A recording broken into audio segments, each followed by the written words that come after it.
ان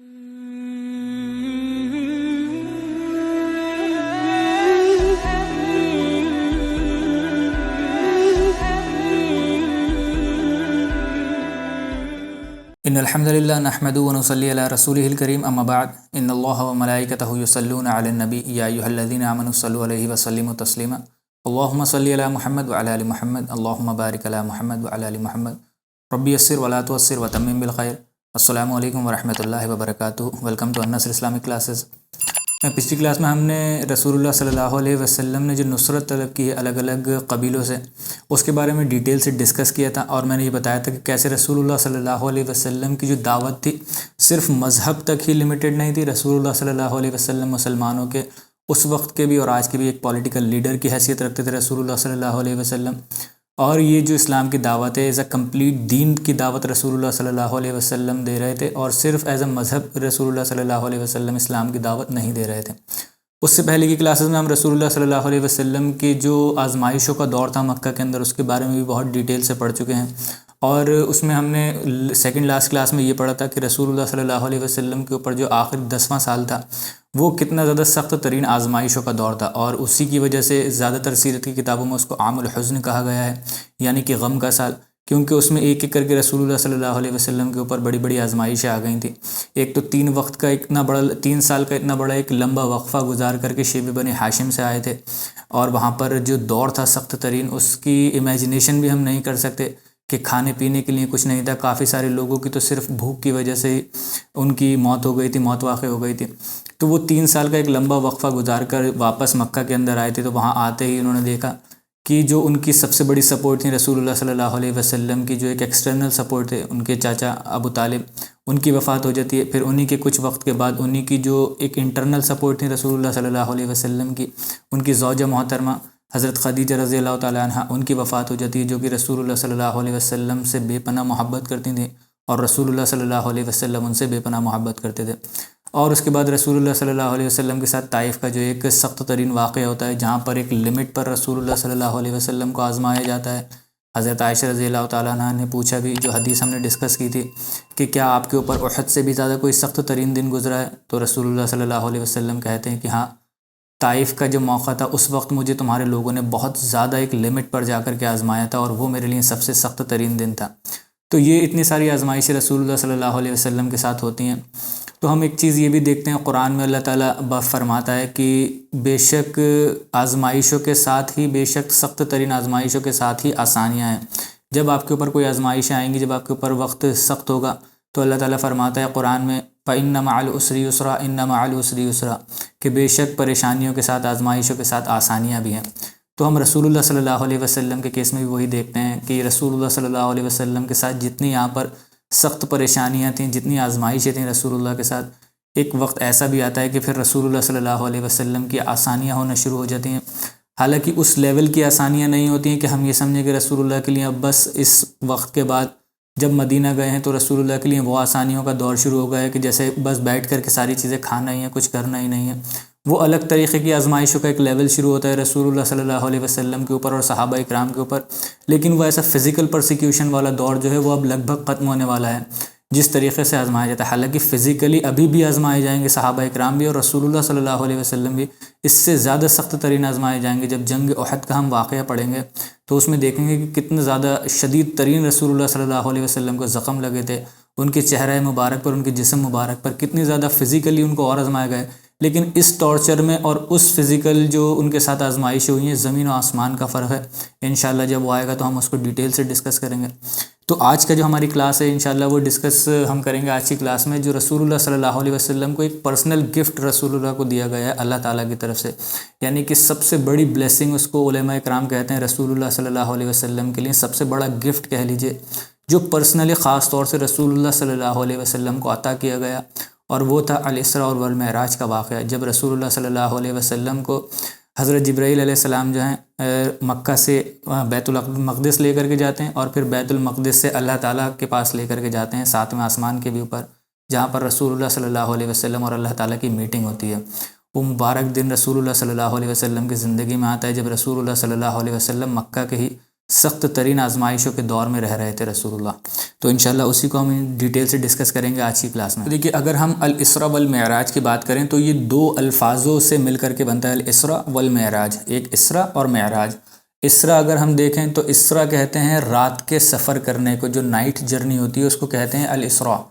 لیکن اگر ہم سیرت کے کانٹیکس میں دیکھیں، جو سیرت کے کانٹیکس میں یوز ہوا ہے الاسراء کا الفاظ جو یوز ہوا ہے وہ ہوا ہے رسول اللہ صلی اللہ علیہ وسلم نے جو مکہ سے کعبے سے جو جرنی کی ہے، جو سفر طے کیا ہے بیت المقدس کا، جیروسلم تک کا، جو رسول اللہ صلی اللہ علیہ وسلم نے ڈسٹینس ٹریول کیا ہے، جو جرنی کی ہے، اس کو کہا جاتا ہے الاسراء. اور والمعراج جو ہے، ویسے معراج اگر ہم اس کے روٹ ورڈ پر جائیں تو عرجہ سے بنا ہے. عرجہ کہتے ہیں عربک میں کسی بھی ایک ایسا میکینزم کو جو کسی بھی چیز کو اوپر اٹھائے، لفٹ کریں. جیسے کہ لفٹ ہوتی ہے، لفٹ کے ذریعے ہم بیٹھ کر کے اوپر چلے جاتے ہیں، تو اس کو کہتے ہیں عرجہ. عرجہ سے بنتا ہے کہ معراج بنتا ہے عرجہ سے، جس کو کہتے ہیں اٹھانا کسی بھی میکینزم کو. اور اگر ہم سیرت کے کانٹیکس میں دیکھیں تو معراج کا جو الفاظ یوز ہوا ہے وہ ہوا ہے رسول اللہ صلی اللہ علیہ وسلم کا جیروسلم سے، یعنی کہ بیت المقدس میں جو تھے مسجد الاقصی میں، وہاں سے لے کر کے جو آسمانوں تک کا سفر ہے، اللہ تعالیٰ سے ملنے تک کا جو سفر ہے رسول اللہ صلی اللہ علیہ وسلم کا، اس کو معراج کہا جاتا ہے. تو یہ مل کر کے پورا بنتا ہے الاسراء والمعراج، کیونکہ ایک ہی بار میں یہ سفر ہوا تھا رسول اللہ صلی اللہ علیہ وسلم کا، تو اس کو الاسراء والمعراج کہا جاتا ہے. الاسراء یعنی کہ مکہ سے لے کر جیروسلم تک کا جو زمینی سفر تھا رسول اللہ کا، اس کو کہتے ہیں الاسراء. اور جیروسلم سے مسجد الاقصی سے اوپر آسمان تک جانے کا، اللہ تعالیٰ سے ملنے تک کا جو سفر ہے اس کو کہتے ہیں معراج، جو آسمانی سفر ہے. تو یہ اس کا ایک ڈسٹنگوش تھا. اس کے بارے میں اللہ تعالیٰ قرآن میں بھی مینشن کرتا ہے الاسراء والمعراج کے، ہمیں ریفرنسز ملتے ہیں قرآن کے اندر ڈائریکٹلی. تو اس کا کوئی ہمارے اوپر سوال، مطلب ایسی کوئی چیز نہیں بچتی کہ ہم اس کو ڈینائی کر سکتے ہیں. بہت ساری چیزیں اسلام میں کانسیپٹ ایسے ہیں جن کو بہت سارے لوگ جو منکرین حدیث ہوتے ہیں، جو حدیثوں میں بلیو نہیں کرتے ہیں، وہ کچھ کانسیپٹس کو ماننے کے لیے تیار نہیں ہوتے ہیں کیونکہ ان کا قرآن میں ذکر نہیں ہوتا ہے. لیکن الاسراء والمعراج جو اس کا ڈائریکٹلی اللہ تعالیٰ نے قرآن میں ذکر کیا ہے، تو ہم اس واقعے کو ڈینائی بھی نہیں کر سکتے. تو اس کا ایک جو ذکر آتا ہے وہ سورۃ الاسراء میں آتا ہے. سورۃ الاسراء کی جو شروعاتی آیات ہیں، بالکل جو سورت شروع ہوتی ہے پہلی آیت جو اس میں اللہ تعالیٰ کہتا ہے اعوذ باللہ من الشیطان الرجیم بسم اللہ الرحمن الرحیم سبحان الذی اسری بعبدہ لیلا من المسجد الحرام الی المسجد الاقصی الذی بارکنا حولہ لنریہ من آیاتنا انہ هو السمیع البصیر. تو یہ سورۃ الاسراء کی پہلی آیت ہے جس میں اللہ تعالیٰ ذکر کرتا ہے. اس میں اللہ تعالیٰ کہتا ہے سبحان الذی اسری، کہ پاک ہے وہ ذات. اللہ تعالیٰ اپنی قسم کھا کر کہتا ہے کہ پاک ہے وہ ذات، اس ذات کی بڑائی ہے. اسریٰ بعبدہ، جو اپنے بندے کو لے گیا. اسریٰ بعبدہ، اسریٰ کہتے ہیں سفر کو، جس نے سفر کرایا، جو لے گیا اپنے بندے کو. بعبدہ لیلا من المسجد الحرام الی المسجد الاقصی، یعنی کہ رات میں، لیلم رات میں، من المسجد الحرامی مسجد الحرام سے، الی المسجد الاقصی مسجد الاقصی تک لے گیا. بالکل کلیئر اللہ تعالیٰ بتا رہا ہے، اس میں ذکر آ رہا ہے کہ ایک رات میں جب اللہ تعالیٰ لے گیا مسجد الحرام سے مسجد الاقصی تک. الذی بارکنا حولہ لنریہ من آیاتنا، کہ اس بلیسڈ جرنی پر اللہ تعالیٰ ان کو دکھائے، لنریہ آیاتہ، اپنی آیاتوں کو صاف صاف دکھائے اللہ تعالیٰ، تاکہ رسول اللہ صلی اللہ علیہ وسلم کو. اور وہ آیاتیں کیا ہیں؟ اللہ تعالیٰ کے جو ایسی چیزیں جو ہم دیکھ نہیں سکتے نارملی، جو غائبانہ ایک دنیا سے تعلق رکھتی ہیں، جن کو کوئی آنکھ نارملی نہیں دیکھ سکتی، وہ جب غیب کا پردہ کھلے گا تبھی دکھیں گے. لیکن اللہ تعالیٰ نے رسول اللہ صلی اللہ علیہ وسلم کی اپنی ان آیاتوں کو کلیئرلی دکھایا. آیاتنا انہ هو السمیع البصیر، اور بے شک اللہ تعالیٰ ہی سب کچھ دیکھنے والا اور سب کچھ سمجھنے والا ہے، سننے والا ہے. تو یہ بڑا خوبصورت انداز ہے اللہ تعالیٰ کا قرآن میں. بار بار جب اللہ تعالیٰ فرماتا ہے اس میں کی کوئی چیز جس میں غیب سے تعلق ہو، یا پھر کوئی ایسی چیز ہو جو جس چیز کا ہم نے کبھی ایکسپیرینس ہی نہیں کیا ہو، تو اللہ تعالیٰ وہاں پر یہ ضرور بتا دیتا ہے کہ دکھا تو دیا میں نے رسول اللہ صلی اللہ علیہ وسلم کو،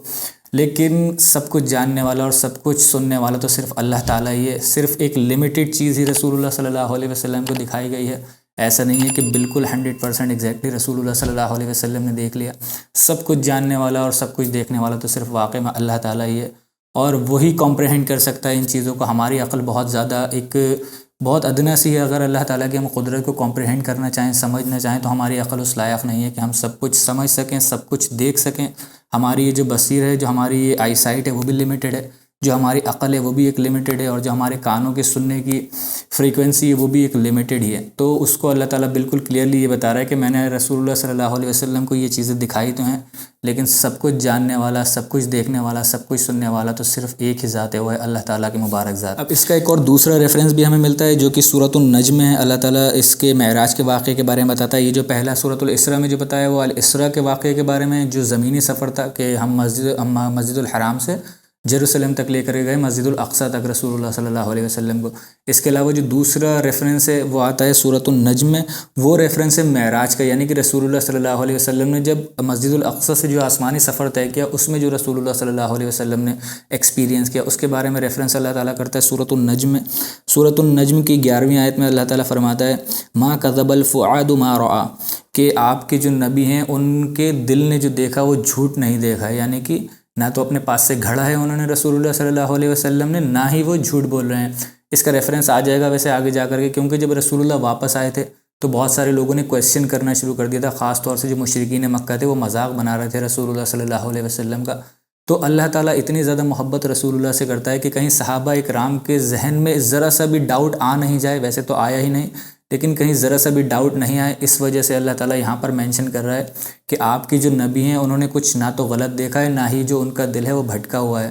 وہ امیجنیشن بھی نہیں کر رہا ہے، ان کے ساتھ یہ ہوا ہے۔ ما کذب الفؤاد ما رأى افتمارونه على ما يرى، اور وہ کہہ رہے ہیں، اللہ تعالیٰ پھر کہتا ہے کہ یہ جو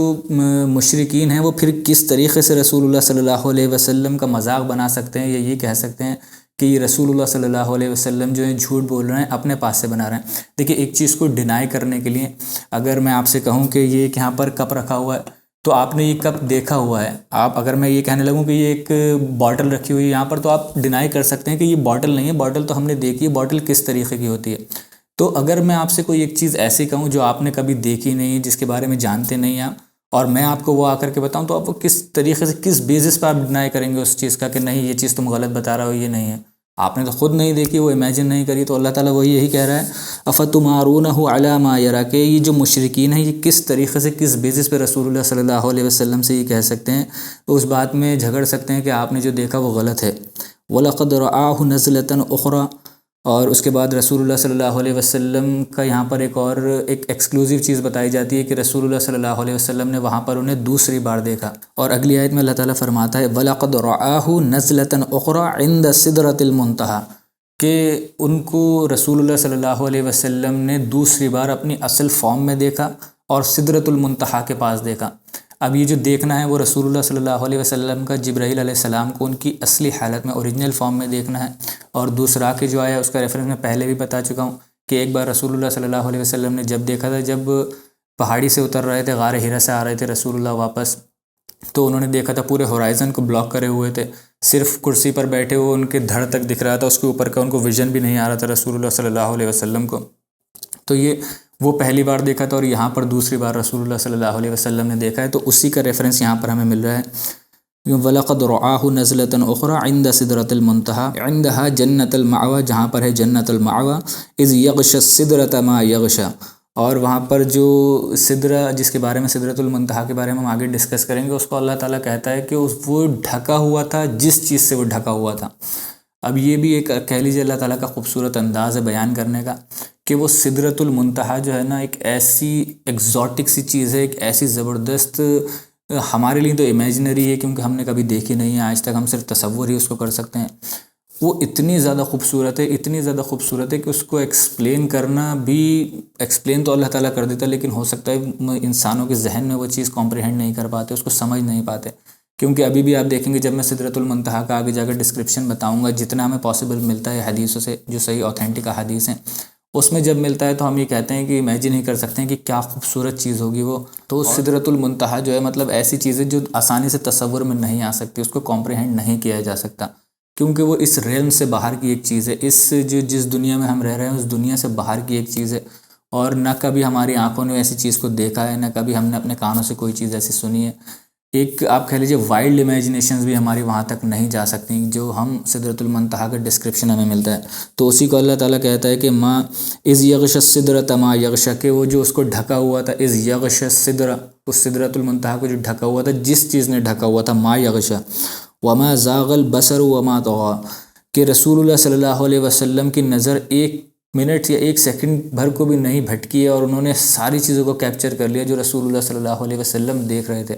اب دیکھیے کیپچر کرنا ایک الگ چیز ہوتی ہے، اور اس کو ڈسکرائب کرنا ایک الگ چیز ہے، اور اس کو پھر دوسرے لوگوں کا کمپریہنڈ کرنا، سمجھ لینا ایک الگ چیز ہے، کہ ایک ریالٹی کو رسول اللہ صلی اللہ علیہ وسلم دیکھ رہے ہیں اپنی آنکھ سے، اور پھر اس کو کتنے پرسنٹیج تک بتا پا رہے ہیں رسول اللہ صلی اللہ علیہ وسلم کہ کیا وہ چیز تھی خوبصورت، اور پھر اس کا کتنے پرسنٹیج جو لوگ ہیں وہ سمجھ پا رہے ہیں، اور پھر لوگ سمجھ کر کے آگے لوگوں تک ٹرانسفر کر پا رہے ہیں، پھر وہ آگے والے لوگ کتنا سمجھ پا رہے ہیں۔ تو یہ ایک بڑی ایسی چیز ہے کہ جس کو ایگزیکٹلی نہیں سمجھا جا سکتا۔ سدرۃ المنتہا کا جو پورا منظر تھا، ما زاغ البصر وما طغى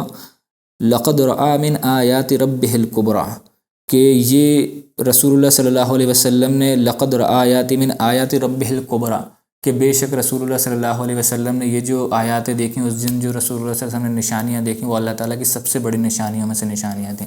وہ انشاءاللہ ہم آگے آ کر کے ساری نشانیوں کے بارے میں ڈیٹیل سے بات کریں گے آج ہی کی کلاس میں انشاءاللہ۔ تو یہ جو پوری جرنی تھی الاسراء والمعراج کی، رسول اللہ صلی اللہ علیہ وسلم کے لیے ایک پرسنل گفٹ تھا اللہ تعالیٰ کی طرف سے۔ یہ زیادہ تر علماء کرام کی رائے ہے کہ رسول اللہ صلی اللہ علیہ وسلم کو جو سب سے بڑا تحفہ اللہ تعالیٰ نے دیا ہے اس دنیا میں، وہ یہ الاسراء والمعراج کا واقعہ تھا، جب رسول اللہ صلی اللہ علیہ وسلم کو اللہ تعالیٰ نے اپنے پاس میٹنگ کرنے کے لیے بلایا، رسول اللہ صلی اللہ علیہ وسلم سے ملاقات کے لیے بلایا۔ اب دیکھیں یہ الاسراء والمعراج کا جو واقعہ ہے، یہ ہمیں اوتھینٹکلی ساری حدیثوں سے ملتا ہے، صحیح بخاری صحیح مسلم میں بھی اس کی حدیثیں ملتی ہیں ہمیں، اور باقی اور بھی جو دیگر ہماری سیاستہ کی کتابیں حدیثوں کی، اس میں بھی ہمیں ملتا ہے اس کا ریفرنس، اور واقعات کے بارے میں ہمیں ملتا ہے حدیثوں میں۔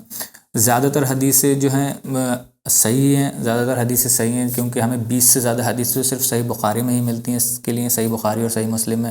سے یہ الاسراء والمعراج سے ریلیٹڈ جو ہیں، اس میں رسول اللہ صلی اللہ علیہ وسلم نے ڈسکرپشن بتایا ہے اس کا، اور الگ الگ صحابہ اکرام سے ملتا ہے، تو متواتر سورس سے ملتا ہے، ایسا نہیں ہے کہ 1 یا 2 حدیثیں ملتی ہیں صرف ہمیں اس واقعے کی، تو زیادہ تر بہت ساری حدیثیں ہمیں ملتی ہیں۔ لیکن اس واقعے کے بارے میں ایک چیز یہ بھی ہے کہ بہت ساری جو اس کے بارے میں ڈیٹیلز ہیں وہ فیبریکیٹ کی گئی ہیں بعد میں، آگے آنے والے دور میں، رسول اللہ صلی اللہ علیہ وسلم کے دور کے بعد صحابہ اکرام کا جو دور جہاں پر ختم ہوا ہے، تابعین تبع تابعین کے دور میں،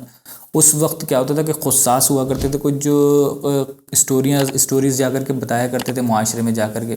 اور انہوں نے ایک پیشہ بنا لیا تھا کہ پرانے زمانے کی، یعنی کہ رسول اللہ صلی اللہ علیہ وسلم کے زمانے کی اسٹوریز بتایا کرتے تھے تابعین کو یا تبع تابعین کے دور میں آ کر کے، اور اسی میں انہوں نے یہ کرنا شروع کر دیا تھا کہ جھوٹی اسٹوریز گڑھنا شروع کر دی تھیں، اور اس میں ان کو پیسے بھی ملا کرتے تھے، جو زیادہ اچھی اسٹوری سنایا کرتا تھا لوگوں کو زیادہ پسند آتی تھی، تو ان کو پیسے ملا کرتے تھے، انعامات ملا کرتے تھے، تو اس چیز کی وجہ سے انہوں نے یہ چیزیں کرنا شروع کر دیں۔ لیکن اس چیز کو پھر حالانکہ بعد میں روک دیا گیا، جو خلفاء تھے اس ٹائم کے، جو خلیفہ تھے اس وقت کے لیڈر تھے مسلمانوں کے، انہوں نے اس چیز سے روک دیا کہ ایسا نہ ہو کہ رسول اللہ صلی اللہ علیہ وسلم کی طرف ڈائریکٹ کر کے یا ان کی طرف منسوب کر کے کوئی چیزیں بتائی جائیں، جھوٹی بتائی جائیں، جو معاشرے میں عام ہو جائیں، کیونکہ رسول اللہ صلی اللہ علیہ وسلم کی سخت ترین حدیث ہے کہ جس نے میرا نام لے کر کے کوئی چیز جھوٹ بیان کی تو اپنا ٹھکانہ جو ہے دوزخ میں دیکھ لے۔ تو کچھ ایسے لوگ تھے جو امت کی خیر خواہی چاہتے تھے، انہوں نے اس چیز کو ختم کیا، تو انہوں نے اس چیز کو روکا، اور پھر جو حدیثوں کی ایک جو سائنس شروع ہوئی ہے 150-200 سال بعد، تو وہ اس کے اوپر کام ہونا شروع ہوا بہت زیادہ، اور ان چیزوں کو پھر روک دیا گیا۔ تو ان میں جو فیبریکیشنز ہوئے اس وقت میں، جو شروعات کے دور میں فرسٹ سیکنڈ جنریشن میں جو ہوئے، تو اس میں جو سب سے بڑا ٹاپک ایک جو فیبریکیٹ کیا گیا وہ الاسراء والمعراج کا ہی واقعہ تھا، کیونکہ وہ ایسا واقعہ تھا جس کو آپ کراس چیک نہیں کر سکتے تھے کہ یہ ڈیٹیل جو ہیں ہم ان کو کیسے کراس چیک کریں، وہ زیادہ تر غیبی چیزوں سے ریلیٹڈ تھیں وہ ساری چیزیں، تو اس میں انہوں نے اپنی کچھ بات صحیح بتائی، جو قصاص تھے، جو کہانیاں بتانے والے تھے، اسٹوری ٹیلرز جو تھے، کچھ بات انہوں نے اپنی بتائی، اور کچھ انہوں نے رسول اللہ صلی اللہ علیہ وسلم کے صحابہ اکرام کے قول لیے اور پھر اس کو بتایا، اور ملا جلا کر کے انہوں نے بتائی۔ اس میں بہت ساری چیزیں فیبریکیٹڈ ہو گئیں، تو اسی وجہ سے آج کے معاشرے میں بھی ہم دیکھتے ہیں کہ وہ اس زمانے کی فیبریکیٹڈ کچھ چیزیں آج بھی ملتی ہیں، بہت سارے لوگوں کے اندر غلط کانسیپٹس ہیں۔ تو انشاءاللہ آج کی کلاس میں ہم جتنا اوتھینٹک مجھ سے ہو سکتا ہے، جتنا پاسبلی اوتھینٹک، انہی چیزوں کو رکھوں گا جو ہمیں زیادہ تر صحیح کتابوں سے ملتی ہیں، صحیح بخاری صحیح مسلم سے ہی ملتی ہیں زیادہ تر، تو انشاءاللہ وہی چیزوں کو۔ اور ایک چیز اس کے ساتھ یہ بھی آتی ہے، جب ہم الاسراء والمعراج کا واقعہ پڑھتے ہیں تو ایک تو بہت ساری حدیثیں ہیں، لگ بھگ میں نے آپ کو بتایا صحیح بخاری مسلم میں ہی 20 سے زیادہ حدیثیں ملتی ہیں ہمیں، تو وہ حدیثیں جو ہیں کوئی ایک کرونولوجیکل آرڈر اس کا نہیں بنا ہوا ہے کہ ABCD جس طریقے سے آتا ہے بالکل ایک سیریل وائز 1 2 3 4 5، اس طریقے کا کوئی سیریل وائز آرڈر نہیں ہے کہ رسول اللہ صلی اللہ علیہ وسلم وہاں سے چلے۔ خیر الاسراء سے یعنی کہ حرم سے لے کر کے یروشلم تک کا جو سفر ہے وہ تو بہت چھوٹا، بہت کم لائنوں میں ملتا ہے، اور اس کی ڈیٹیلز مل بھی جاتی ہیں، لیکن رسول اللہ صلی اللہ علیہ وسلم کا جو مسجد الاقصی سے اوپر جانے تک کا سفر ہے اللہ تعالیٰ سے ملنے تک کا، وہاں پر کوئی کرونولوجیکل آرڈر پاسبل ہو نہیں پاتا ہے، پتہ نہیں ہے، کیونکہ رسول اللہ صلی اللہ علیہ وسلم نے اس آرڈر میں ہمیں نہیں بتائی کہ پہلے کیا ہوا، پھر کیا ہوا، پھر کیا ہوا، پھر کیا ہوا۔ الگ الگ حدیثوں میں ہمیں ملتے ہیں نریشنز، واقعات ملتے ہیں، کچھ ڈیٹیلز کہیں کی ملتی ہیں، کچھ ڈیٹیلز کہیں کی ملتی ہیں۔ ان سب کو جمع کر کے محدثین نے یہ کام کیا ہے کہ ان کو مطلب کرونولوجیکل آرڈر میں بنانے کی کوشش کی ہے کہ پہلے یہ واقعہ ہوا ہوگا، پھر یہ واقعہ ہوگا، پھر یہ واقعہ ہوا ہوگا۔ اور یہی جو جتنی بھی سیرت کی کتابیں لکھی گئی ہیں اس میں بھی کیا گیا ہے، پاسبل آرڈر انہوں نے بنانے کی کوشش کی ہے، لیکن رسول اللہ صلی اللہ علیہ وسلم سے ہمیں حدیثوں کی کتاب میں ڈائریکٹلی کوئی کرونولوجیکل آرڈر نہیں ملتا ہے، تو اس وجہ سے اختلاف بھی مل سکتا ہے۔ کوئی یہ نہیں کہہ سکتا کہ ابھی تو رسول اللہ صلی اللہ علیہ وسلم یہاں تھے، اب وہاں کیسے پہنچ گئے، یا اب یہ چیز کیسے بیان کر رہے ہیں، تو یہ کوئی کرونولوجیکل آرڈر نہیں ہے۔ اس وجہ سے یہ اتنی جو حدیثوں کے نریشنز ہیں بکھرے ہوئے ہیں، تھوڑے سے الگ الگ، جیسے ایک پزل ہوتی ہے، پزل کے پیسز ہوتے ہیں الگ الگ ہیں، ان کو اگر ایک کمبائن کریں گے تو ایک پورا ایک ہم کہہ سکتے ہیں کہ بلو پرنٹ بنا سکتے ہیں ہم کہ ہاں ایسا ایسا ہوا ہوگا، پہلے یہ ایونٹ ہوا ہوگا، پھر جا کر کے یہ ہوا ہوگا۔ تو اسی کو ایک جو پاسبل کرونولوجیکل آرڈر بنایا جاتا ہے سیرت کی کتابوں میں، وہی بیسٹ پاسبل کرونولوجیکل آرڈر جو میں بنانے کی کوشش کروں گا، تاکہ جس سے ایزیلی کمپریہنسولی آپ سمجھ سکیں، اس چیز کو سمجھنے میں آسانی ہو، زیادہ وہ نہیں ہو کہ سمجھ میں نہیں آ رہا ہے کہ کیا ہوا کیا نہیں ہوا۔ اب دیکھیں اس میں سب سے پہلی جو بات آتی ہے وہ یہ آتی ہے کہ وین ڈیڈ اٹ ہیپن، کہ یہ کب ہوا، رسول اللہ صلی اللہ علیہ وسلم کے ساتھ جو یہ الاسراء والمعراج کا واقعہ ہوا ہے یہ کب ہوا ہے۔ تو اس میں کافی ساری اختلاف ملتا ہے، الگ الگ سیرت کی کتابوں میں یا الگ الگ علماء کرام کی الگ الگ رائے رہی ہیں اس چیز کو لے کر کے۔ تو یہ ایسا نہیں ہے کہ کلیئر کٹ واقعہ ہو کچھ کہ اسی سال میں ہوا ہے یا اس تاریخ کو ہوا ہے، تو اس میں ہمیں الگ الگ وہ ملتے ہیں، اوپینینز ملتے ہیں۔ اس میں جو ابن اسحاق کا اوپینین ہے، اور جو آپ کو الرحیق المختوم میں بھی ملتا ہے، جو زیادہ تر کامنلی پڑھی جاتی ہیں سیرت کی کتابیں، وہی میں آپ کو بتا دیتا ہوں۔ اس میں ابن اسحاق کا یہ کہنا ہے کہ 1 یا 1.5 سال پہلے ہوا۔ 1 سال ابن اسحاق نے کہا ہے کہ 1 سال پہلے ہوا ہجرت سے 1 سال پہلے، جب مدینہ کی ہجرت ہوئی ہے اس سے 1 سال پہلے ہوا ہے یہ الاسراء والمعراج کا واقعہ۔ اور الرحیق المختوم میں بھی جو مبارک پوری ہیں انہوں نے یہ لکھا ہے کہ الاسراء والمعراج کا جو واقعہ ہے بہت پاسبلٹی ہے کہ یہ 1 سے 1.5 سال پہلے ہوا ہے ہجرت کے، جب ہجرت ہوئی ہے اس کے 1 یا 1.5 سال پہلے ہوا ہے۔ کیونکہ دیکھیے اس کے لیے ایک کلو ملتا ہے جس کے بارے میں یہ بتاتے ہیں، کیونکہ اور بھی رائے ملتی ہیں ہمیں، کچھ لوگ کہتے ہیں 3 سال پہلے ہوا ہے، کچھ لوگ کہتے ہیں 4 سال پہلے ہوا ہجرت کے، لیکن ایک بہت امپورٹنٹ کلو ملتا ہے جس کو میں نے پچھلی اس کلاس میں بھی ڈسکس کیا تھا، پچھلی کلاس میں ڈسکس کیا تھا جب طائف کا ہم نے واقعہ پڑھا تھا، عام الحزن کے بارے میں پڑھا تھا۔ تو اس کانٹیکس میں ہمیں حضرت عائشہ رضی اللہ تعالیٰ عنہ کی ایک حدیث ملتی ہے جس میں وہ کہتی ہیں کہ جب حضرت خدیجہ رضی اللہ تعالیٰ عنہ کا انتقال ہوا ہے تب نماز فرض نہیں تھی مسلمانوں کے اوپر۔ تو یہ ایک بہت بڑا کلو ہے کہ نماز فرض نہیں تھی۔ اب حضرت خدیجہ رضی اللہ تعالیٰ عنہ کا انتقال کب ہوا ہے؟ 10ویں دعوت کے 10ویں سال میں، اور 10ویں سال میں یعنی کہ ابھی نماز فرض نہیں ہوئی ہے، اور نماز ملی کب ہے رسول اللہ صلی اللہ علیہ وسلم کو؟ جب الاسراء والمعراج کا واقعہ ہوا، جب اللہ تعالیٰ سے پرسنل میٹنگ ہوئی تھی تبھی اللہ تعالیٰ نے نمازوں کا گفٹ دیا تھا رسول اللہ صلی اللہ علیہ وسلم کو۔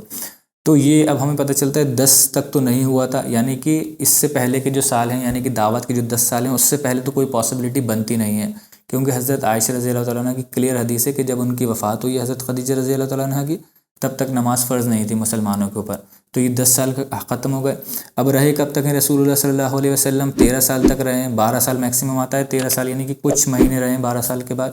تو وہ بھی ہمیں ملتا ہے۔ تو اس سے اگر ہم 1 سال پہلے دیکھیں تو 11واں سال بنتا ہے۔ تو یہ مطلب بالکل فٹ ان بیٹھتا ہے اس چیز کے اندر جو سیرت کے نریشن سے، کیونکہ 1 سال رسول اللہ صلی اللہ علیہ وسلم نے قبیلوں سے بہت زیادہ بات چیت کی ہے، اور طائف کا بھی سفر رسول اللہ صلی اللہ علیہ وسلم کا رہا ہے۔ تو ان چیزوں میں لگ بھگ رسول اللہ صلی اللہ علیہ وسلم کو 1 سال لگ گیا ہوگا، 10 سے 11 سال۔ اور وہی 11 سال کا اگر ہم ابن اسحاق کی بھی نریشن مانیں اور الرحیق المختوم کی بھی نریشن کو ہم لیں تو بالکل فٹ ان بیٹھتا ہے، سمجھ میں آتا ہے کہ ہاں ہجرت سے 1 سال پہلے یعنی کہ 11ویں سال میں ہی ہوا ہوگا، 11ویں اور 12ویں سال کے بیچ میں، تو یہ واقعہ تب ہوا ہوگا۔ تو یہ بالکل ایک صحیح نریشن لگتی ہے کہ ہجرت سے 1 یا 1.5 سال پہلے رسول اللہ صلی اللہ علیہ وسلم کی زندگی میں یہ واقعہ ہوا ہے الاسراء والمعراج کا۔ اب اس میں ایک چیز یہ آتی ہے کہ کیا دن تھا، کیا تاریخ تھی، کون سا مہینہ تھا جس میں رسول اللہ صلی اللہ علیہ وسلم نے یہ سفر طے کیا ہے۔ تو دیکھیے جتنی بھی آپ سیرت کی کتابیں اٹھا کر کے دیکھ لیں اس میں کہیں پر بھی ایک بھی جگہ کہیں کوئی اوتھینٹک نریشن سے ہمیں یہ تاریخ یا اس مہینے کے بارے میں نہیں پتہ چل پاتا ہے جس میں رسول اللہ صلی اللہ علیہ وسلم نے عرصہ والمعراج کا سفر جو ہے طے کیا ہو، کہ ہم کنفرم کہہ سکتے ہوں ہمیں یہاں اس حدیث سے یا اس حدیث سے ریفرنس ملتا ہے کہ رجب کی 30 تاریخ کو، 27 تاریخ کو، یا پھر آپ کہہ لیں کہ شوال کی اس تاریخ کو، کوئی مہینے کا نہیں آتا۔ اسی وجہ سے آپ دیکھیں گے اختلاف بہت ہے اس چیز کو لے کر کے امت میں۔ کچھ علماء اکرام کی یہ رائے ہے کہ شوال میں ہوا، کچھ علماء اکرام کی یہ رائے ہے کہ رجب کے مہینے میں ہوا، تو الگ الگ رائے آپ کو مل جائیں گی۔ اسی وجہ سے ملتی ہیں کیونکہ کوئی اوتھینٹک نریشن نہیں ہے ہمارے پاس رسول اللہ صلی اللہ علیہ وسلم کی احادیث مبارکہ سے جس میں ہم کنفرم بتا سکتے ہوں کہ اس دن اس تاریخ کو ہوا۔ ہاں صرف یہ پتہ ہے ہمیں کہ ہجرت سے 1 یا 1.5 سال پہلے ہوا، جس سے ہم قیاس کر سکتے ہیں حضرت عائشہ رضی اللہ تعالیٰ عنہ کی حدیث سے، تو وہ بھی کوئی اوتھینٹک حدیث سے نہیں ہے، لیکن بیسٹ پاسبل اس کا ایکسپلینیشن یہی ہے کہ ہجرت سے 1 یا 1.5 سال پہلے ہوا۔ اب یہ ہوا کہاں پر؟ ایک کویشچن یہ آتا ہے کہ یہ ہوا کہاں پر، تو کہاں سے شروع ہوا، شروعات کہاں سے ہوئی اس کی؟ تو اس کے بارے میں بھی جو میں نے بتایا آپ کو کہ کافی سارے اختلاف ہیں ان الاسراء والمعراج کے واقعے کو لے کر کے، اور وہ اختلاف جو ہیں وہ ہیں بھی اوتھینٹک حدیث میں لے کر کے۔ جو اس کے بارے میں آتا ہے کہ شروعات کہاں سے ہوئی، ایک حدیث میں ہمیں ملتا ہے صحیح بخاری کی کہ رسول اللہ صلی اللہ علیہ وسلم کہتے ہیں کہ جب میں حتیم میں سو رہا تھا، کعبے کے باہر جو حتیم ہے وہاں سو رہا تھا، تب جبرائیل علیہ السلام میرے پاس آئے اور انہوں نے میرا جو ہے سینہ چاک کیا، میرا دل نکال کر کے دھویا۔ تو ایک حدیث تو ہمیں یہ ملتی ہے، ایک روایت ایک اور ہمیں ملتی ہے جو کہ صحیح بخاری کی ہے، وہ روایت بھی اس میں رسول اللہ صلی اللہ علیہ وسلم کہتے ہیں کہ میں اپنے گھر میں لیٹا ہوا تھا جب جبرائیل علیہ السلام آئے اور انہوں نے میرا سینہ چاک کیا۔ تو 2 الگ الگ روایتیں ملتی ہیں، دونوں الگ الگ راوی دونوں کے الگ الگ ہیں۔ تو اس میں امام ابن حجر جو ہیں انہوں نے اس کو ریکنسائل کرنے کی کوشش کی ہے، وہ یہ کہتے ہیں کہ ہم اس کو اس طریقے سے سمجھ سکتے ہیں کیونکہ دونوں ہی اوتھینٹک حدیث ہیں، ہم اس کو ڈینائی تو نہیں کر سکتے۔ تو ایسا ہو سکتا ہے کہ رسول اللہ صلی اللہ علیہ وسلم گھر میں لیٹے ہوئے تھے اور وہاں پر جبرائیل امین آئے، وہاں سے ان کو حتیم میں لے کر گئے، اور حتیم میں لے جا کر کے جبرائیل امین نے ان کا جو سینہ چاک کیا اور رسول اللہ صلی اللہ علیہ وسلم کا جو دل جو ہے زمزم سے دھویا۔ تو اس کو اس طریقے سے ریکنسائل کرتے ہیں ابن حجر، اور زیادہ تر علماء اکرام بھی کہتے ہیں کہ ابن حجر کی جو یہ رائے ہے صحیح ہے، اس پر اتفاق رکھتے ہیں کافی سارے علماء۔ اب اس حدیث میں ہوتا ہے کہ آگے جا کر کے رسول اللہ صلی اللہ علیہ وسلم فرماتے ہیں، آگے جا کر کے بتاتے ہیں کہ حتیم میں جب جبرائیل علیہ السلام آئے انہوں نے میرا سینہ جو ہے چاک کیا، اور ایک پیالے میں، یعنی کہ سونے کا ایک پیالہ تھا، گولڈ کا ایک پیالہ تھا، اس میں رسول اللہ صلی اللہ علیہ وسلم کا دل کو دھویا گیا۔ اس پیالے میں کیا تھا؟ زمزم تھا، زمزم کا پانی۔ اس زمزم کے پانی سے رسول اللہ صلی اللہ علیہ وسلم کے دل کو دھویا گیا اور بہت صاف کر کے جبرائیل امین نے اس کو واپس رسول اللہ صلی اللہ علیہ وسلم کے سینے میں رکھ دیا، سینہ مبارک میں رکھ دیا۔ ابھی دیکھیے یہ واقعہ ایک بار پہلے ہوا تھا، شق الصدر کا واقعہ کہتے ہیں اس کو، یعنی کہ سینہ چاک کرنے کا۔ رسول اللہ صلی اللہ علیہ وسلم کی زندگی میں اس سے پہلے جو واقعہ ہوا تھا آپ کو یاد ہوگا، شروعاتی کلاسز میں نے بتایا تھا، جب رسول اللہ صلی اللہ علیہ وسلم چھوٹے تھے اور دائی حلیمہ کے پاس تھے، بچوں کے ساتھ کھیل رہے تھے، تب یہ واقعہ پیش آیا تھا رسول اللہ صلی اللہ علیہ وسلم کی زندگی میں۔ اور یہ دوسری بار ہے جب رسول اللہ صلی اللہ علیہ وسلم کے ساتھ شق الصدر کا واقعہ ہوا ہے، سینہ چاک کرنے کا واقعہ ہوا ہے۔ اور اس میں صرف ایک مائنیوٹ سے ڈفرینس ہے، چھوٹا سا ڈفرینس ہے کہ جب پہلی بار رسول اللہ صلی اللہ علیہ وسلم کے دل کو دھویا گیا تھا تو ان کے دل پر ایک چھوٹا سا گوشت کا لوتھڑا لگا ہوا تھا، خون کا ایک لوتھڑا لگا ہوا تھا، جس کو نکال کر کے جبرائیل امین نے پھینک دیا تھا۔ اور اس بار جو ہے رسول اللہ صلی اللہ علیہ وسلم کے سینے پر وہ نہیں تھا، کیونکہ پہلے پھینک چکے تھے، اور رسول اللہ نے بتایا تھا کہ وہ شیطان کا ایک پیس تھا جو کہ جب بچہ پیدا ہوتا ہے تو اس کے ساتھ اٹیچ ہو جاتا ہے، جو اس کا آپ کہہ لیجیے کہ ایک قرین ہوتا ہے، اس کو بہکاتا ہے، وسوسے ڈالتا ہے اس کے ذہن میں، تو وہ رسول اللہ صلی اللہ علیہ وسلم کے نکال دیا گیا تھا پہلے ٹائم میں، دوسری بار میں یہ نہیں تھا۔ اس کے بعد کہتے ہیں رسول اللہ صلی اللہ علیہ وسلم، حدیث کنٹینیو ہوتی ہے، اس میں کہتے ہیں کہ پھر میرے پاس ایک دابہ لایا گیا، جبرائیل علیہ السلام جو ہے وہ دابہ لے کر کے آئے۔ دابہ کیا ہے؟ دابہ عربک میں کہتے ہیں کسی بھی جانور کو، ایک جانور لے کر کے آیا گیا رسول اللہ صلی اللہ علیہ وسلم کے پاس۔ اس کا جو ڈسکرپشن ہے رسول اللہ صلی اللہ علیہ وسلم نے بتایا کہ وہ ایک گھوڑے سے تو چھوٹا تھا، لیکن ایک جو گدھا ہوتا ہے، ڈونکی جو ہوتا ہے، اس سے زیادہ اس کی ہائٹ سے تھوڑا بڑا تھا، یعنی کہ ایک بیچ کا تھا، گھوڑے اور گدھے کے بیچ کی ہائٹ کا تھا۔ تو اس کو رسول اللہ صلی اللہ علیہ وسلم ڈسکرپشن دیا، اور کہتے ہیں کہ اس کا جو کلر تھا وہ پیور وائٹ تھا، بالکل جیسے دودھ یا سفید جس کو کہہ لیں، ایک بھی اس کے اوپر اسپاٹ نہیں تھا، ایک بھی اس کے اوپر داغ نہیں تھا کسی اور کلر کا، صرف اور صرف پیور وائٹ تھا وہ۔ اور اس کا نام رسول اللہ صلی اللہ علیہ وسلم نے بتایا کہ یہ براق تھا۔ براق کہتے ہیں لائٹننگ سے بنایا گیا ہے، لائٹننگ یعنی کہ بجلی جیسی تیزی، تو اس کے نام سے ہی ڈرائیو کیا گیا ہے، کیونکہ رسول اللہ صلی اللہ علیہ وسلم نے اس کے آگے بتایا کہ اس کی جو تیزی تھی، اتنی تیزی تھی کہ جہاں تک نظر کا احاطہ ہوتا تھا، جہاں تک نظر دیکھ سکتی تھی، as far as the eyes can see, وہاں پر اس کا جو ہے حف پڑا کرتا تھا، اس کا پیر پڑتا تھا، جہاں تک آنکھ دیکھ سکتی تھی وہاں پر اس کا ایک قدم پڑتا تھا، پھر جہاں تک آنکھ دیکھ سکتی تھی تو اس کا دوسرا قدم پڑتا تھا۔ تو یہ اس کے بارے میں بتایا رسول اللہ صلی اللہ علیہ وسلم نے ڈسکرپشن۔ اور کہتے ہیں کہ اس کے اوپر آگے ایک ہارنیس لگا ہوا تھا، جو آپ نے دیکھا ہوگا عمومی طور پر گھوڑوں کے لگا ہوا تھا، بنا ہوا تھا، جس کو لگام کہتے ہیں ہمارے یہاں، جس سے پکڑ کر کے پیچھے پوری ایک ڈور ٹائپ کی ہوتی ہے، اس کو پکڑتے ہیں، جس سے سپیڈ کنٹرول کی جاتی ہے گھوڑے کی۔ تو وہ ایک ہارنیس لگا ہوا تھا اس کے اوپر بھی، اور اس کے اوپر ایک سیڈل لگی ہوئی تھی، یعنی کہ جس کے اوپر بیٹھتے ہیں، جو گھوڑے کے اوپر ایک گدی ٹائپ کی لگی ہوتی ہے وہ لگی ہوئی تھی، جس پہ رسول اللہ صلی اللہ علیہ وسلم بیٹھ سکیں۔ تو رسول اللہ صلی اللہ علیہ وسلم کہتے ہیں کہ جب انہوں نے اس پر بیٹھنے کی کوشش کی، جبرائیل امین اس کی ہارنیس کو پکڑے ہوئے تھے، جو لگام تھی اس کو پکڑے ہوئے تھے، اور جب رسول اللہ صلی اللہ علیہ وسلم نے بیٹھنے کی کوشش کی تو جیسا آپ نے عمومی طور پر دیکھا ہوگا کہ اگر کسی کا کوئی سواری ہوتی ہے،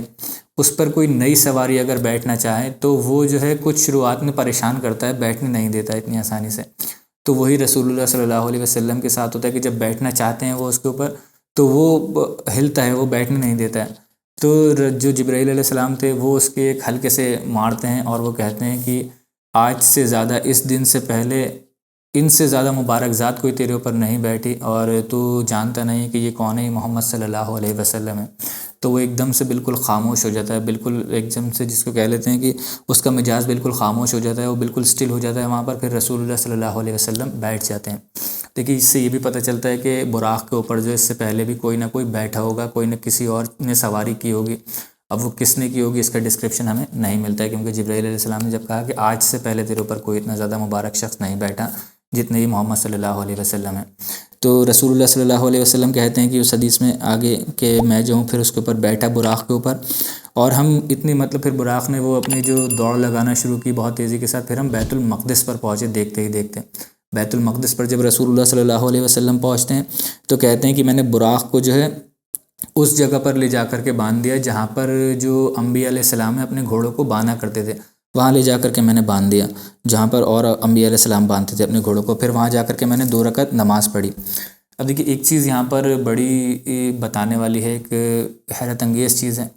کہ جو واقع میں جب ہمیں جن لوگوں کا ایمان نہیں ہے وہ اس چیز پر بلیو کبھی بھی نہیں کر سکتے۔ اسی لیے ان چیزوں پر بات کرنے سے پہلے اللہ تعالیٰ پر ایمان ہونا بہت ضروری ہے، غیب پر ایمان ہونا بہت ضروری ہے، رسول اللہ صلی اللہ علیہ وسلم پر ایمان ہونا بہت ضروری ہے۔ اسی لیے جو کلمہ طیبہ کے جو الفاظ ہیں بہت ہی خوبصورت ہیں، بہت ہی آپ کہہ لیجئے انٹیلیجنٹلی بنائے گئے ہیں، کیونکہ سب سے بہترین ذات نے اللہ تعالیٰ نے بنائے ہیں لا الہ الا اللہ، کہ اللہ کے سوا کوئی عبادت کے لائق نہیں، محمد الرسول اللہ، محمد الرسول اللہ جو ہیں اللہ کے سچے نبی اور رسول ہیں۔ تو جب تک آپ کا ان دونوں چیزوں پر ایمان نہیں ہوگا نا، تو آپ کے اوپر یہ چیزیں جو معجزات ہیں رسول اللہ صلی اللہ علیہ وسلم کے، اللہ تعالیٰ کے یہ واقعات جو آئے ہیں سیرت میں، آپ کا اس پر کبھی بھی ایمان ہو ہی نہیں سکتا۔ آپ کسی اور کو جا کر کے یہ باتیں بتائیں گے تو اس کو وہ کہے گا کہ تم اس صدی میں آ کر کے، اس ایڈوانس دور میں آ کر کے یہ قصے کہانیوں میں بلیو کرتے ہو کہ ایسا ہوا ہوگا، ایسا ہوا ہوگا، اتنی جلدی وہاں پہنچ گئے ہوں گے۔ اور اس سے بڑی چیز جو ہے آپ دیکھیے، جب رسول اللہ صلی اللہ علیہ وسلم یہ کہہ رہے ہیں کہ ہم بیت المقدس پہنچے، وہاں پر میں نے 2 رکعت نماز پڑھی، تو اس وقت تک وہاں پر جو مسجد الاقصیٰ کا جو آج ہم اسٹرکچر دیکھ رہے ہیں، آپ جو امیجن ابھی آپ کے ذہن میں یہی امیجنیشن آ رہی ہوگی کہ رسول اللہ مسجد الاقصیٰ میں گئے اور نماز پڑھی، اس وقت وہاں کوئی بھی اسٹرکچر موجود نہیں تھا، فزیکل اسٹرکچر جو ہم آج دیکھتے ہیں، صرف ٹوٹی پھوٹی ہوئی کچھ دیوار کھنڈرات بنے ہوئے تھے وہاں پر۔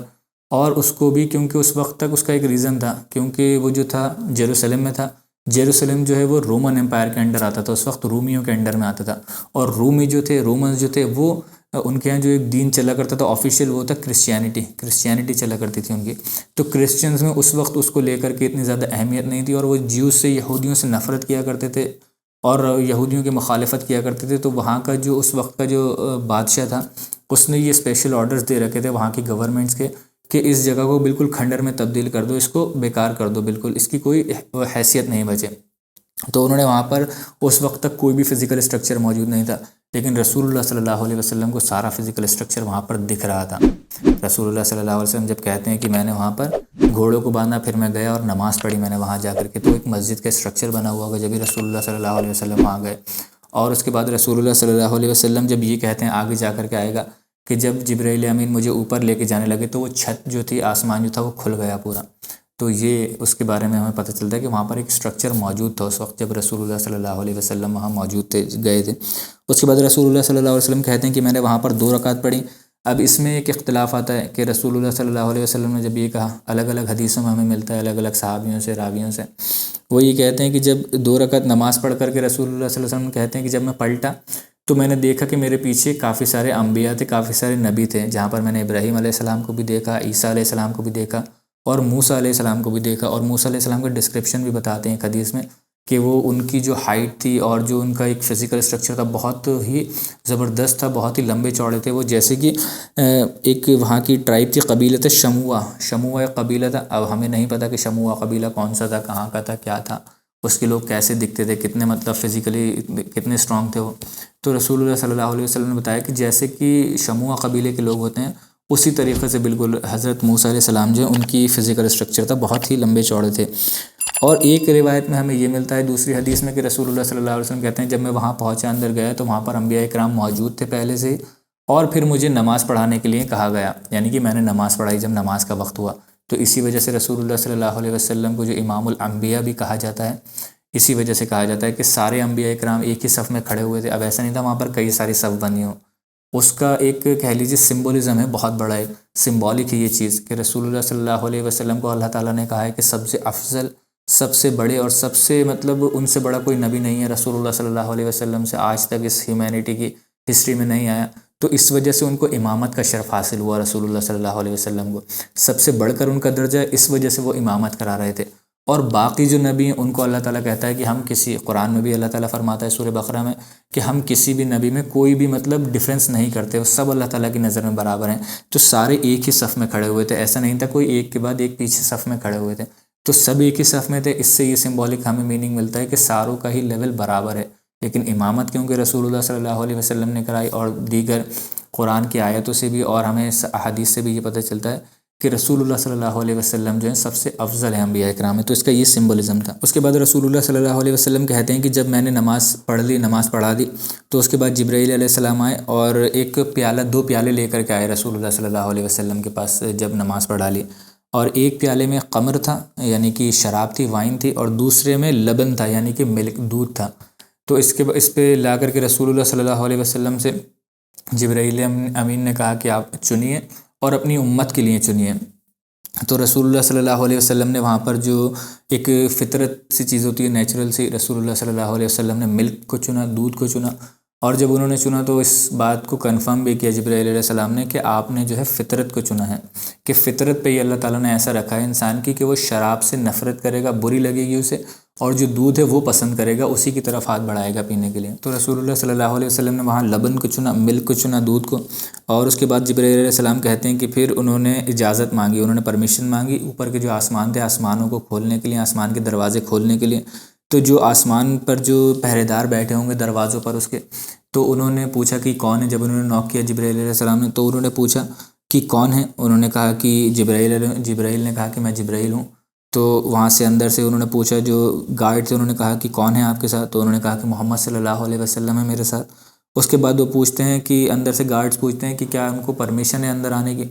تو ہمیں یہ بھی پتہ چلتا ہے کہ جب تک پرمیشن نہیں ہوگی جانے کی تو کوئی انٹر نہیں کر سکتا، آسمانوں تک نہیں پہنچ سکتا۔ اسی لیے آپ دیکھ لیجیے جنوں کے بارے میں آتا ہے واقعہ کہ وہ آسمان تک تو جاتے ہیں لیکن اس سے آگے نہیں پہنچ سکتے ہیں، یعنی کہ فرسٹ ہیون تک جا سکتے ہیں، اس کے بعد اس سے اوپر نہیں جا سکتے کیونکہ ان کو اجازت نہیں ہے جانے کی۔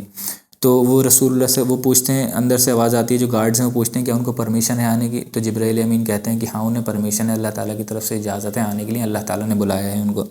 تو وہ جو دروازہ ہے وہ کھول دیا جاتا ہے۔ اب اس میں دیکھیے ایک کنفیوژن یہاں پر یہ آتا ہے کیونکہ بہت ساری جگہوں پر جو انگلش آپ سیرہ کی کتاب پڑھیں گے یا آپ انگلش حدیثوں کو پڑھیں گے، انگلش ٹرانسلیشن جو ہے اس کو، تو وہاں پر ہیون کا ورڈ یوز کیا گیا ہے آسمان کے لیے،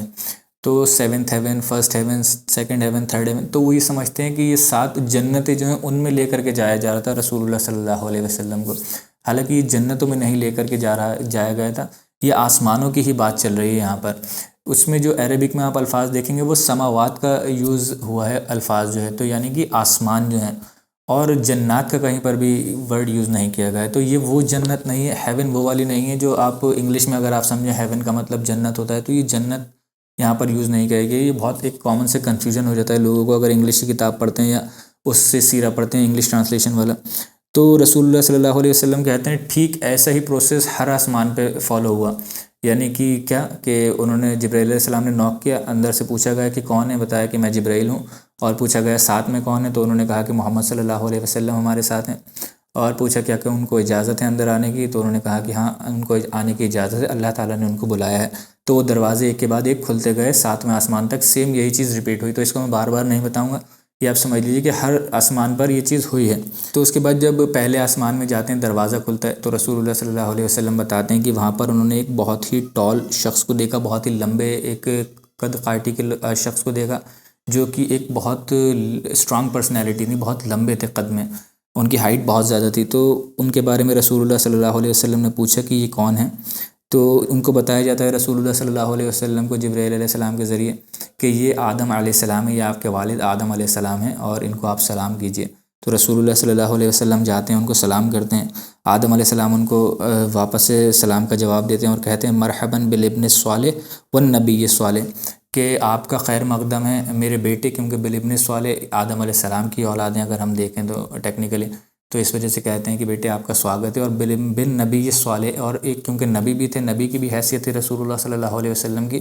تو نبی کے نام سے بھی ان کو ریفر کرتے ہیں آدم علیہ السلام۔ اور جب دوسرے آسمان پر گئے تو دوسرے آسمان پر رسول اللہ صلی اللہ علیہ وسلم کہتے ہیں کہ یحییٰ علیہ السلام اور عیسیٰ علیہ السلام کو دیکھا، اور یحییٰ علیہ السلام اور عیسیٰ علیہ السلام کو دیکھ کر کے سلام کرتے ہیں، تو وہ بھی ان سے کہتے ہیں کہ آپ کا خیر مقدم ہے ہمارے بھائی، کیونکہ بھائی تھے رسول اللہ صلی اللہ علیہ وسلم اگر نیچر میں دیکھا جائے تو، کیونکہ سارے نبی بھائی ہیں، تو اس وجہ سے رسول اللہ صلی اللہ علیہ وسلم کو کہتے ہیں کہ بھائی آپ کا بھی خیر مقدم ہے۔ تیسرے آسمان پر جب جاتے ہیں رسول اللہ صلی اللہ علیہ وسلم، تیسرے پر کہتے ہیں کہ میں نے یوسف علیہ السلام کو دیکھا، اور وہاں پر رسول اللہ صلی اللہ علیہ وسلم نے وہ حدیث بتائی ہے جس سے ڈرائیو کیا گیا ہے کہ یوسف علیہ السلام کو دیکھا، اور ایسا لگ رہا تھا دیکھ کر کے کہ ان کو ساری دنیا کی آدھی خوبصورتی یوسف علیہ السلام میں ہی اللہ تعالیٰ نے دے دی ہے۔ اس کے لیے شطر الحسن کا الفاظ یوز کیے ہیں رسول اللہ صلی اللہ علیہ وسلم نے، ہاف آف دا بیوٹی، کہ دنیا کی آدھی خوبصورتی صرف انہی کے اندر، یوسف علیہ السلام کے اندر، اتنے خوبصورت تھے وہ، اس چیز کا ڈسکرپشن وہاں پر دیا ہے رسول اللہ صلی اللہ علیہ وسلم نے۔ پھر چوتھے آسمان پر جاتے ہیں تو چوتھے آسمان پر ادریس علیہ السلام ملتے ہیں، ان کو سلام کرتے ہیں۔ پانچویں آسمان پر جاتے ہیں، پانچویں آسمان پر بھی ان کو ہارون علیہ السلام ملتے ہیں، اور جب چھٹے آسمان پر جب جاتے ہیں رسول اللہ صلی اللہ علیہ وسلم تو وہاں پر موسیٰ علیہ السلام سے ان کی ملاقات ہوتی ہے، موسیٰ علیہ السلام وہاں موجود ہوتے ہیں۔ ان کا فزیکل اسٹرکچر بھی رسول اللہ صلی اللہ علیہ وسلم نے بتایا، جو میں نے ابھی تھوڑی دیر پہلے بھی بتایا کہ کافی چوڑی قد کاٹھی کے وہ تھے، بہت ٹال اینڈ اسٹرانگ ہینڈسم وہ موسیٰ علیہ السلام تھے، اور مسکولر ان کی باڈی تھی، اور براؤن کلر تھا ان کا موسیٰ علیہ السلام کا۔ رسول اللہ صلی اللہ علیہ وسلم نے ان کا وہاں فزیکل ڈسکرپشن بتایا۔ اور رسول اللہ صلی اللہ علیہ وسلم کہتے ہیں کہ جب میں آگے بڑھنے لگا، آگے جانے لگے، 7ویں آسمان پر جانے لگے، تو موسیٰ علیہ السلام جو تھے وہ رونے لگے، رہاسا ہو گئے۔ تو رسول اللہ صلی اللہ علیہ وسلم نے ان سے پوچھا کہ آپ رہاسا کیوں ہو رہے ہیں، آپ کیوں رو رہے ہیں؟ تو وہ کہتے ہیں کہ تم میرے بعد آئے ہو، یعنی کہ یہ شخص میرے بعد آیا ہے، اور لیکن اس کی امت جو ہے آخرت میں مجھ سے زیادہ امت ہوگی، تو میں اس چیز پر مطلب گلہ کر رہا ہوں، اس چیز پر میں رو رہا ہوں، اس چیز پر میں افسوس ہو رہا ہوں، اس چیز پر نادل ہو رہا ہوں۔ تو رسول اللہ صلی اللہ علیہ وسلم پھر 7ویں آسمان پر جاتے ہیں۔ 7ویں آسمان پر رسول اللہ صلی اللہ علیہ وسلم کہتے ہیں کہ ابراہیم علیہ السلام کو وہاں پر ان کی ملاقات ہوئی، اور ابراہیم علیہ السلام جو ہیں وہ اپنی پیٹھ جو ہیں کعبے پر لگا کر کے بیٹھے ہوئے تھے۔ کعبہ کون سا؟ بیت المعمور، بیت المعمور پر اپنی پیٹھ لگا کر کے بیٹھے ہوئے تھے۔ بیت المعمور جو ہے وہ کعبہ ہے ہیونز کا، یعنی کہ آسمانوں کا سب سے جو اوپر آسمان ہے، 7واں آسمان جو ہے اس کا کعبہ کہا جاتا ہے بیت المعمور کو۔ اس کا ڈسکرپشن بھی ہمیں ملتا ہے، قرآن میں بھی اس کا ایک ریفرنس آتا ہے، سورۃ الطور میں غالباً آتا ہے، اور اس کے بارے میں حدیث میں ہمیں ڈسکرپشن یہ ملتا ہے کہ وہاں پر ایسا کعبہ ہے، یعنی کہ جو زمین پر کعبہ ہے اسی کی بالکل ایگزیکٹلی آپ اوپر لے جائیں، 7ویں آسمان پر بالکل اس کے اوپر ہے، اگر وہاں سے اگر گرایا جائے، اس چیز کو لایا جائے نیچے، تو بالکل کعبے کے اوپر ہی آ جائے گا ایگزیکٹلی، وہ اتنا بالکل اوپر ہے اس کے۔ تو اس کو بارے میں اور بھی جو ڈسکرپشن ملتا ہے وہ یہ ہے کہ 70,000 سے زیادہ فرشتے یا 70,000 فرشتے اس کا روز طواف کرتے ہیں، اور ایک بار جو طواف کرتے ہیں فرشتے ان کا قیامت تک نمبر نہیں آئے گا۔ تو کعبے کے اوپر ایگزیکٹلی کعبہ ہے 7ویں آسمان پر، اس کو بیت المعمور کہا جاتا ہے، اور وہاں پر فرشتے جو ہیں طواف کرتے رہتے ہیں، وہ ان کا کعبہ ہے فرشتوں کا۔ پھر جبرائیل علیہ السلام جو ہے وہ رسول اللہ صلی اللہ علیہ وسلم سے کہتے ہیں کہ یہ آپ کے والد ابراہیم علیہ السلام ہیں، آپ انہیں سلام کیجئے۔ رسول اللہ صلی اللہ علیہ وسلم ان کو سلام کرتے ہیں، وہ بھی بالکل ایگزیکٹ وہی جواب دیتے ہیں جو آدم علیہ السلام نے دیا تھا، مرحباً بالابن الصالح والنبی الصالح، کیونکہ وہ آدم علیہ السلام جو ان کے لیے بھی رسول اللہ بیٹے ہیں اور نبی بھی ہیں، اور ٹھیک ابراہیم علیہ السلام بھی جو ہیں ان کے لیے رسول اللہ صلی اللہ علیہ وسلم جو بیٹے ہیں، کیونکہ انہی کے اولادوں میں سے آتے ہیں، تو کہتے ہیں کہ بالابن الصالح اور بن نبی الصالح۔ اب دیکھیے اس میں ایک چیز یہ ہے کہ یہ جو آرڈرنگ ہے پوری، یعنی کہ جو ہم نے بتایا کہ پہلے آسمان پر ملے آدم علیہ السلام، دوسرے پہ ملے یحییٰ علیہ السلام اور عیسیٰ علیہ السلام، تیسرے پر ملے یوسف علیہ السلام، چوتھے پر ادریس علیہ السلام، پھر پانچویں پر ہارون، اور چھٹے پر موسیٰ علیہ السلام، اور ساتویں پر ابراہیم علیہ السلام۔ تو یہ جو آرڈرنگ ہے کوئی ایسا نہیں ہے کہ ان جو نبی ہیں ان کے درجات کے حساب سے ان کو رکھا گیا ہو کہ سب سے نیچے تھے تو آدم علیہ السلام کا جو درجہ ہے سب سے کم ہے، اس کے بعد تھوڑا ان کا زیادہ، اور سب سے زیادہ جو درجہ ہے وہ ابراہیم علیہ السلام کا درجہ ہے۔ ایسا کوئی نہیں ہے، بس اس کو ایسے ہی اللہ عالم، اللہ بہتر جانتا ہے، کیونکہ ہمیں کسی بھی صحیح حدیث سے یا قرآن کی کسی بھی اوتھینٹک روایت آیت سے ہمیں یہ نہیں ملتا ہے کہ ان کا یہ کیٹیگرائزیشن ہے، سب سے کم جو ہے آدم علیہ السلام ہے اور سب سے زیادہ رتبے میں مرتبے میں جو ہے ابراہیم علیہ السلام ہے۔ جب میں نے ابھی آپ کو بتایا قرآن تو اس کے برعکس یہ کہتا ہے، اور حدیثوں میں بھی یہ ملتا ہے کہ ہم نبیوں میں کوئی بھی ڈفرینس نہیں کرتے، اللہ تعالیٰ کے یہاں سب برابر ہیں۔ لیکن رسول اللہ صلی اللہ علیہ وسلم کے لیے اس کا کیا سمبلزم تھا، اور علماء اکرام نے اس کو بتانے کی بہت زیادہ کوشش کی ہے کہ اس کے بہت سارے ایک سمبلزم ہیں، اس میں نہیں جاؤں گا کیونکہ بہت زیادہ ڈیٹیلز آگے کلاس اور زیادہ لمبی ہو جائے گی۔ تو اس کے بارے میں ایک سمبولزم ہے، لیکن کوئی ایسا اس کا مطلب نہیں ہے کہ سب سے نیچے آدم علیہ السلام ملے تو سب سے کم ان کا درجہ ہے، اور سب سے اوپر ابراہیم علیہ السلام ملے تو سب سے زیادہ ان کا درجہ ہے۔ دیکھیے اسی میں کا ایک اور ہمیں روایت ملتی ہے جو میں نے آپ کو شروع میں بتائی تھی کہ کافی سارے اختلاف ہیں، الگ الگ نریشنز ہیں اس کے، اور اس میں اسی وجہ سے بہت مشکل بھی ہو جاتا ہے کئی بار کرونالوجیکل آرڈر میں اس کو فٹ کرنا۔ تو اسی میں کا ایک ہمیں یہاں پر حدیث ملتی ہے، نریشن ملتی ہے جو عبداللہ ابن مسعود سے ہے۔ وہ یہ فرماتے ہیں کہ جس رات رسول اللہ صلی اللہ علیہ وسلم الاسراء والمعراج پر گئے تھے، اس دن ابراہیم علیہ السلام، عیسیٰ علیہ السلام اور موسیٰ علیہ السلام سے ان کی ملاقات ہوئی۔ اب یہ نہیں پتہ کہ یہ آسمان والی ملاقات کی بات ہو رہی ہے یا پھر جو بیت المقدس میں ملاقات ہوئی تھی اس ملاقات کی بات ہو رہی ہے۔ تو وہ کہتے ہیں کہ غالباً یہ بیت المقدس والی ہی ملاقات کی بات ہے، کہ وہ کہتے ہیں کہ آپس میں یہ ڈسکشن چلنے لگا کہ تم بتاؤ کہ قیامت کب آئے گی، ججمنٹ ڈے جو ہے وہ کب آئے گا۔ تو ابراہیم علیہ السلام سے سب سے پہلے پوچھا گیا، تو ابراہیم علیہ السلام نے کہا کہ مجھے نہیں پتہ کہ کب یہ قیامت آئے گی، ججمنٹ ڈے جو ہے کب آئے گا۔ موسیٰ علیہ السلام سے پوچھا گیا تو موسیٰ علیہ السلام کا بھی یہی جواب تھا کہ مجھے نہیں پتہ کہ کب قیامت آئے گی، ججمنٹ ڈے کب آئے گا۔ عیسیٰ علیہ السلام سے جب پوچھا گیا تو عیسیٰ علیہ السلام نے بھی جواب دیا کہ مجھے نہیں پتہ، لیکن ایک سائن ہے، ایک نشانی ہے جو مجھے پتہ ہے کہ جب تک وہ نشانی پوری نہیں ہوگی تب تک قیامت نہیں آئے گی۔ اور وہ نشانی کیا ہے؟ وہ نشانی کہتے ہیں کہ وہ جو سائن ہے وہ یہ ہے کہ میں جو ہوں، کیونکہ ابھی تک ان کی وفات نہیں ہوئی ہے، ان کو اللہ تعالیٰ نے اٹھا لیا تھا، تو وہ کہتے ہیں کہ میں جو ہوں واپس زمین پر بھیجا جاؤں گا، اس دنیا میں واپس بھیجا جاؤں گا، اور پھر وہاں دجال آئے گا، اور میں جو ہوں دجال کو ماروں گا، ختم کر دوں گا دجال کو، میرے ہاتھوں ہی دجال جو ہے ختم ہوگا۔ اور پھر یاجوج اور ماجوج آئیں گے، اور یاجوج اور ماجوج آئیں گے تو پھر میں ایک دعا کروں گا اللہ تعالیٰ سے، تو یاجوج اور ماجوج بھی ختم ہو جائیں گے، مر جائیں گے یاجوج اور ماجوج۔ پھر اس کے بعد جو ان کی اتنے زیادہ ہوں گے، اتنی کثیر تعداد میں ہوں گے یاجوج ماجوج، ان کی جو باڈیز ہیں جب وہ مر جائیں گے وہیں پڑی ہوں گی دنیا میں، تو وہ سڑنے گلنے لگیں گی، تو ان کی بدبو بہت زیادہ پھیل جائے گی، پورے معاشرے میں بدبو ہی بدبو ہوگی اور لوگوں کا جینا دو بھر ہو جائے گا اس چیز سے۔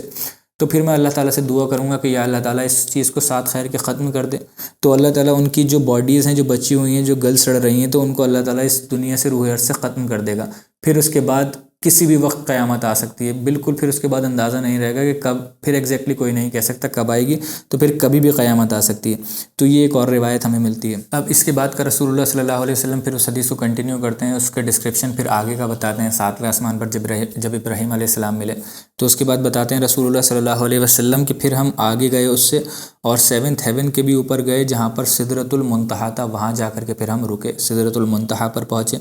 اور سدرۃ المنتہا کیا ہے؟ سدرۃ المنتہا کے بارے میں بہت سارے ڈسکرپشن بتائے جاتے ہیں جو میں نے شروع میں بھی بتایا، کہ ان کو کمپریہینڈ کرنا، ان کو سمجھنا اور ان کو سمجھانا بہت ہی، آپ کہہ لیجیے نیکسٹ ٹو امپاسبل ہے، کہ اس کی جو سینک بیوٹی ہے، جو اس کو دیکھنے کو جو ڈسکرائب کیا گیا ہے، اس کو کیا ہی کوئی بتا سکتا ہے، کیا ہی کوئی بیان کر سکتا ہے۔ پھر بھی جتنا بھی ڈسکرپشن اس کے بارے میں آتا ہے حدیثوں میں، اس کا میں ڈسکرپشن آپ کو بتا دیتا ہوں۔ دیکھیے سدرہ کہتے ہیں ایک ایسے پیڑ کو جس کی بہت بڑی بڑی برانچز ہوں، جس کی جو ڈالیاں ہوں بہت زیادہ بڑی بڑی ہوں، اس کو کہتے ہیں سدرہ، اور جس کا جو پھل ہے وہ بہت ہی زیادہ ڈیلیشیس ہوتا ہے، بہت ہی زیادہ مزیدار ہوتا ہے، اگر آپ اس کے پھل کو کھائیں تو بہت لذیذ ہوتا ہے، اور اس میں خوشبو بہت زیادہ ہوتی ہے، پھل میں بھی اس کے بہت اچھی خوشبو ہوتی ہے، اور اس پیڑ کے پاس بھی بہت زیادہ خوشبو، اس پیڑ کی اپنی خوشبو بہت تیز ہوتی ہے، اس کو کہتے ہیں سدرہ۔ اور منتہا جو ہے، منتہا کہتے ہیں انتہا سے بالکل اینڈ پر، سدرۃ المنتہا جو بالکل ایکسٹریم پوائنٹ پر، جو بالکل اینڈ پر پیڑ لگا ہوا ہے، اس کو کہتے ہیں سدرۃ المنتہا۔ تو بالکل ایک ایگزیکٹ، بالکل ایکسٹریم پوائنٹ ہے سدرۃ المنتہا جو ہے، اس کے اوپر پھر کوئی آسمان نہیں ہے، پھر اللہ تعالیٰ کا عرش آ جاتا ہے اس کے اوپر، جس کے بارے میں آگے ہم پڑھیں گے کہ کیا رسول اللہ صلی اللہ علیہ وسلم کا ڈسکرپشن ہے۔ سدرۃ المنتہا کا جو ڈسکرپشن ہمیں ملتا ہے اس میں رسول اللہ صلی اللہ علیہ وسلم نے فرمایا کہ جو سدرۃ المنتہا کے جو پھل ہیں وہ اتنے بڑے بڑے ہیں کہ جیسے حجر کے جو جگز ہوتے ہیں. اب حجر کے جو جگز ہوتے ہیں وہ ہمیں ایگزیکٹلی نہیں پتہ کیا ہوتے ہیں کیسے ہوتے ہیں، وہ عرب کے معاشرے میں ہوتے ہوں گے رسول اللہ صلی اللہ علیہ وسلم کے زمانے میں، تو ہمیں کچھ پتہ نہیں چلتا. لیکن ہاں یہ ہم کہہ سکتے ہیں کہ کافی بڑے بڑے جگز رہے ہوں گے، کچھ نارمل جو جگز ہمارے یہاں ہوتے ہیں اس سے کافی بڑے بڑے جگز رہے ہوں گے. تو اتنے بڑے بڑے اس کے پھل تھے، جو سدرۃ المنتہا کے پھل ہیں وہ بہت بڑے بڑے بالکل جیسے کہ جگز ہوتے ہیں حجر کے، اور اس کی جو پتیاں ہیں وہ آذان الفیالہ، یعنی کہ ان کی جو پتیاں ہیں وہ جیسے ہاتھی کے کان ہوتے ہیں اس کی طرح رس بالکل اتنی بڑی بڑی اس کی پتیاں تھیں اتنی. اب دیکھیے اس میں ایک اور چیز ہے جس میں رسول اللہ صلی اللہ علیہ وسلم نے جو ڈسکرپشن بتایا ان پتیوں کا کہ ہاتھی کے کان جس طریقے سے ہوتے ہیں اتنی بڑی بڑی ان کی پتیاں تھیں. دیکھیے یہ رسول اللہ صلی اللہ علیہ وسلم کی نبوت کی صداقت کی نشانی ہے ایک طریقے سے، کہ ہم کہیں کہ جو رسول اللہ کی نبوت، ویسے تو ہمیں کوئی پروف کرنے کی ضرورت نہیں، ہمارا ایمان ہے اس پر، لیکن یہ مطلب چھوٹی چھوٹی چیزیں ہیں جو ہمیں اگر ہم غور کریں ان چیزوں پر تو ہمیں پتہ چلتا ہے کہ رسول اللہ صلی اللہ علیہ وسلم نے اپنی زندگی میں کبھی بھی ہاتھی نہیں دیکھے تھے. جو عرب کا معاشرہ تھا وہاں پر ہاتھی نہیں ہوا کرتے تھے. جو پہلی بار ان کی رومیوں سے جنگ ہوئی ہے غزوۃ السلاسل کے نام سے غالباً وہ مشہور ہے، شاید ایگزیکٹلی میں ابھی اس کا نام مجھے دھیان میں نہیں آ رہا ہے، تو وہ حضرت عمر رضی اللہ تعالیٰ عنہ کے دور میں ہوئی ہے، اور وہاں پر پہلی بار انکاؤنٹر ہوا تھا مسلمانوں کا ہاتھیوں کے سامنے. تو بہت مسلمانوں کو لگ بھگ شکست ہوئی تھی، اس میں کافی سارے صحابہ شہید ہوئے تھے، بہت جلیل و قدر صحابہ اس میں شہید ہوئے تھے. پھر اس کے بعد کچھ دن تک وہ جنگ چلی تھی، تو آخری دن میں جا کر کے صحابہ کرام نے یہ ٹیکنیک ڈیوائز کی کہ ان کی آنکھوں پر وار کیا جائے، ان کی آنکھوں کو پھوڑا جائے، تو جس سے ان کا جو ہے بالکل آپ کہہ لیں کہ اپنا جو ان کا دماغی توازن ہے وہ کھو بیٹھے وہ. تو وہ پھر انہوں نے کیا صحابہ کرام نے، تو پھر وہاں سے وہ بھاگے تھے. تو لیکن اس سے پہلے ان کو بڑی پریشانی ہوئی تھی اس چیز سے لڑنے میں، جوجھنے میں، سامنے دیکھ کر کے اپنی جنگ میں پہلی بار. تو رسول اللہ صلی اللہ علیہ وسلم ہم سوچیے کہ کبھی نہیں دیکھا تھا، لیکن وہ ڈسکرائب کر رہے ہیں وہاں پر کہاں سے اللہ تعالیٰ نے ان کو انسپائر کیا تھا، اللہ تعالیٰ نے ان کے ذہن میں یہ چیز ڈالی تھی. تو رسول اللہ صلی اللہ علیہ وسلم کہتے ہیں کہ جیسے کان ہاتھی کے کان ہوتے ہیں اتنی بڑی بڑی پتیاں تھیں اس کی سدرۃ المنتہا کی. اس کے بعد رسول اللہ صلی اللہ علیہ وسلم کہتے ہیں کہ مجھے بتایا گیا فی حاذہ سدرۃ المنتہا، یعنی کہ یہ سدرۃ المنتہا ہے. جبرائیل علیہ السلام نے رسول اللہ کو بتایا، جب ایکسٹریم پوائنٹ پر پہنچ گئے سدرۃ المنتہا دیکھا تو اس کے بارے میں بتایا کہ یہ سدرۃ المنتہا ہے. اور رسول اللہ صلی اللہ علیہ وسلم کہتے ہیں کہ اس میں سے بہت سارے کلرز نکل رہے تھے، اندر باہر جا رہے تھے، کچھ کلرز اندر جا رہے تھے، کچھ کلرز باہر نکل رہے تھے، اس کو گھیرے ہوئے تھے، سراؤنڈ کرے ہوئے تھے. جو آپ کو ابھی بھی میں نے سورۃ النجم کی آیت پڑھ کر کے بتائی تھی، اذ یغشی السدرۃ ما یغشی، کہ اس کو گھیرے ہوئے تھا، اس کا احاطہ کرے ہوا تھا جو چیز اس کے احاطہ کرے ہوئی تھی. تو رسول اللہ صلی اللہ علیہ وسلم بتا رہے ہیں کہ بہت سارے کلرز جو تھے اس میں سے نکل رہے تھے، اور بہت سارے کلرز اس کے اندر داخل ہو رہے تھے، جا رہے تھے. تو اس چیز نے اس کا احاطہ کر رکھا تھا، گھیر رکھا تھا اس کو پورا سدرۃ المنتہا کو. اور رسول اللہ صلی اللہ علیہ وسلم کہتے ہیں کہ میں آپ لوگوں کو کیا بتاؤں کہ وہ کیا کلرز سے، مجھے خود بھی نہیں پتہ کہ وہ کیا چیزیں تھیں، وہ کیا تھا. یعنی کہ رسول اللہ صلی اللہ علیہ وسلم نے دیکھا تو تھا، کیپچر کیا تھا اپنی آنکھوں سے، بیان کر رہے ہیں لیکن ایگزیکٹلی بیان نہیں کر پا رہے ہیں. کہہ رہے ہیں کہ میں تمہیں کیا بتاؤں کہ وہ کیا چیز تھی، مجھے خود بھی نہیں پتہ کہ وہ کلرز کیا تھے. کلرز یعنی کہ ہم امیجن ہی کر سکتے ہیں کہ بہت ہی الگ چیز ہوگی، وہ الگ اس دنیا سے تو الگ ہی کلرز ہوں گے جو رسول اللہ صلی اللہ علیہ وسلم نے وہاں پر ایک ساتھ دیکھے ہوں گے اتنے سارے. تو رسول اللہ صلی اللہ علیہ وسلم اس کے بعد یہ بھی بتاتے ہیں کہ اس کے آس پاس جو ہیں تتلیاں گھوم رہی تھیں، جو کہ سونے کی تتلیاں تھیں، سنہری تتلیاں تھیں. اب یہ مطلب بالکل ایک ایگزاٹک فینٹیسی سین بن سکتا ہے کہ پہلے کے لوگ تو ہو سکتا ہے اس چیز کو امیجن نہیں کر سکتے تھے، لیکن آج کے زمانے میں جس حساب سے ٹیکنالوجی ایڈوانس کر رہی ہے، وی ایف ایکس وغیرہ جو ہے ہمارے زمانے میں ہم دیکھتے ہیں کہ بہت زیادہ ایڈوانس کر جاتے ہیں، تو ہم سمجھ سکتے ہیں، امیجن کر سکتے ہیں، ایک حد تک، ایک درجے تک لے کر کے جا سکتے ہیں. کیونکہ ایک جب میں اسکول میں تھا، چھوٹا تھا، تب ایک مووی آئی تھی، اوتار نام کی مووی تھی. تو اس میں مطلب وی ایف ایکس جو تھے اپنی زمانے سے آگے کی ٹیکنالوجی یوز کر کر کے اس مووی کو بنایا گیا تھا. اور اس میں جو ایک ورلڈ دکھائی گئی تھی، ایک دنیا دکھائی گئی تھی، تو وہ ایک امیجنری ورلڈ تھی. وہاں پر اس چیز کے بارے میں دکھایا تھا جو اس دنیا سے ریلیٹڈ نہیں تھی، تو امیجنری تھی وہ پوری چیز. لیکن انہوں نے اس کو اتنی خوبصورت طریقے سے فلمایا تھا، اس کو بنایا تھا. وہاں کی جو ایک سینک بیوٹی تھی، جو اس میں گرینری دکھائی تھی، جو وہاں پر انہوں نے لوکیشنز دکھائی تھیں، وہ اتنی زبردست دکھائی تھی کہ اس وقت دیکھ کر کے چھوٹے بھی تھے بچپن میں، تو اور زیادہ وہ ذہن پر چھا گئی تھی، چڑھ گئی تھی. تو اس طریقے سے ہم امیجن کر سکتے ہیں کہ آج کل جو وی ایف ایکس وغیرہ دکھاتے ہیں، ایسی امیجنری چیزیں دکھاتے ہیں جس چیز کو انسان امیجن نہیں کر سکتا، تو وہ وی ایف ایکس کے تھرو دکھا دیتے ہیں. تو ہم امیجن کسی حد درجے تک کر سکتے ہیں اس وقت. لیکن صحابہ کرام کے دور میں آپ سوچئے 1400 سال پہلے کے دور میں جہاں پر یہ چیز بتائی گئی ہو، صحابہ کرام کو رسول اللہ صلی اللہ علیہ وسلم بتا رہے ہیں، تو کس طریقے سے بتائیں ان کو. تو وہ یہی کہہ رہے ہیں کہ میں آپ کو نہیں بتا سکتا، کہ مجھے خود نہیں پتا کہ وہ کلرز کیا تھے، اور وہاں پر جو تتلیاں تھیں وہ گھوم رہی تھیں، سنہری تتلیاں تھیں وہاں جو گھوم رہی تھیں۔ اب دیکھیے اس میں ایک اور جو میں نے آپ کو بتایا کہ اختلاف کافی سارے آ جاتے ہیں، کہ جو روایتیں الگ الگ روایتوں میں الگ الگ ہمیں ڈسکرپشنز ملتے ہیں۔ تو ایک روایت میں تو ہمیں یہ ملتا ہے بخاری کی، جس میں رسول اللہ صلی اللہ علیہ وسلم کہہ رہے ہیں کہ میں 7ویں آسمان پہ ابراہیم علیہ السلام سے ملا، اس کے بعد جب اوپر گیا تو سدرۃ المنتہا تھا، جو اینڈ پوائنٹ تھا، ایکسٹریم پوائنٹ تھا۔ ایک روایت میں یہ ملتا ہے بخاری کی، اور ایک روایت میں جو مسلم کی اس میں یہ ملتا ہے کہ سدرۃ المنتہا جو ہے وہ 6ٹھے آسمان پر پہ تھا۔ تو یہ الگ الگ روایتیں اس میں ڈسکرپشن میں الگ الگ آ جاتا ہے دونوں کا۔ تو اس کو امام النووی نے جو ریکنسائل کرنے کی کوشش کی، انہوں نے اس کا ریزن یہ بتایا ہے کہ جو ٹرنک ہے اس کا، جو یعنی کہ جڑ کے اوپر سے جو اس کا تنا ہوتا ہے وہ 6ٹھے آسمان پر ہے، اور 6ٹھے آسمان کے بعد سے جو اس کی برانچز آتی ہیں جا کر کے وہ جو ختم ہوتا ہے، جو ایکسٹریم پوائنٹ ہوگا اوپر کا ٹاپ پوائنٹ جو ہوگا وہ 7ویں آسمان کے اوپر جا کر کے ختم ہوتا ہے، جو ہمیں اور جو بخاری کی حدیث سے ملتا ہے۔ تو یہ ریکنسائل کرنے کی کوشش کی ہے۔ اس کو سپورٹ کرتے ہیں ایک تابعین میں ایک قتادہ ہیں، بہت مشہور ہیں یہ، اور ان کے جو حضرت ابن عباس کے یہ اسٹوڈنٹ ہیں، وہ کہتے ہیں کہ ہاں یہ چیز جو ہے ہمیں لگتا ہے کہ ایسے ہی ہوگی کہ 6ٹھے آسمان پر جو ہے وہ اس کا ٹرنک ہوگا، اور آسمان 8ویں یعنی کہ 7ویں آسمان کے اوپر جا کر کے وہ چیز ختم ہو رہی ہوگی، اینڈ جو اس کا ٹاپ ہوگا۔ تو سدرۃ المنتہا جو ہے اب یہ ہمیں کلیئر ہوگا ہے کہ یہ بالکل ایکسٹریم پوائنٹ ہے، اینڈ پوائنٹ ہے، اس کے اوپر جو ہے پھر اللہ تعالیٰ کا عرش آتا ہے، اور اس میں رسول اللہ صلی اللہ علیہ وسلم یہ بھی فرماتے ہیں کہ جو بھی زمین سے چیز اٹھتی ہے، یعنی کہ آسمان کی طرف کو جاتی ہے، اوپر جاتی ہے، وہ سدرۃ المنتہا پر آ کر سٹاپ ہو جاتی ہے، اور سدرۃ المنتہا میں کنزیوم ہو جاتی ہے، سدرۃ المنتہا میں ہی جاتی ہے۔ اور جتنی بھی چیزیں آسمان سے نیچے نازل ہوتی ہیں، آسمان سے نیچے آتی ہیں، وہ سدرۃ المنتہا سے ہی نیچے آتی ہیں، یعنی کہ جیسے کہ ہم کہیں کہ جیسے کسی کی روح ہے، روح نکلتی ہے تو وہ آسمانوں پر جاتی ہے، اللہ تعالیٰ کو ہم دعا کرتے ہیں تو وہ آسمانوں پر جاتی ہے، تو وہ ایکسٹریم پوائنٹ پر جا کر سدرۃ المنتہا میں جا کر کے جذب ہو جاتی ہے، سدرۃ المنتہا تک پہنچتی ہے، اور جو اللہ تعالیٰ کی رحمتیں نازل ہوتی ہیں، اللہ تعالیٰ کی بارش نازل ہوتی ہے، ہوائیں، یہ سب چیزیں جو ہیں وہ سدرۃ المنتہا سے نیچے ڈیسینڈ ہوتی ہیں، نیچے آتی ہیں۔ اس کے بعد جو بیز ہے، اس کے بارے میں بیز میں رسول اللہ صلی اللہ علیہ وسلم نے بتایا کہ جو اس کا بیز تھا، ٹرنک کا جو بیز تھا، اس میں سے 4 ندیاں نکل رہی تھیں، 4 ریورس نکل رہی تھیں اس کے اندر سے، اور وہ 4 جو ہیں وہ نیچے کی طرف جا رہی تھیں۔ اس میں سے 2 جو تھیں وہ ڈھکی ہوئی تھیں، مطلب آدھی دکھ رہی تھیں، اس کے بعد یہ اندازہ نہیں ہو رہا تھا یہ کہاں جا رہی ہیں، کدھر ہیں، اور ان کے بارے میں رسول اللہ صلی اللہ علیہ وسلم نے پوچھا تو جبرائیل علیہ السلام نے بتایا کہ یہ جو ڈھکی ہوئی ہیں یہ جنت کی ندیاں ہیں، یعنی کہ جنت کے ریورز ہیں۔ دوسری والی جو 2 ہیں جو دکھ رہی تھیں، جو نیچے جا رہی تھیں آسمانوں پر، اس کے بارے میں جبرائیل علیہ السلام نے بتایا کہ ایک جو ہے ریور نائل ہے، اور دوسری جو ریور یوفریٹس ہے، یعنی کہ اگر آپ جغرافی کے بارے میں تھوڑا بہت جانتے ہوں گے، میپس پر آپ دیکھ بھی لیجیے گا، امیجز آ رہے ہوں گے آپ کے پاس، کہ جو ریور نائل ہے وہ جو ہے وہ سوڈان اور ایجپٹ کو کنیکٹ کرتی ہے، ایجپٹ کے پاس ہے، ایجپٹ سے شروع ہوتی ہے اور سوڈان تک پہنچتی ہے، سوڈان کو کنیکٹ کرتی ہے سوڈان سے،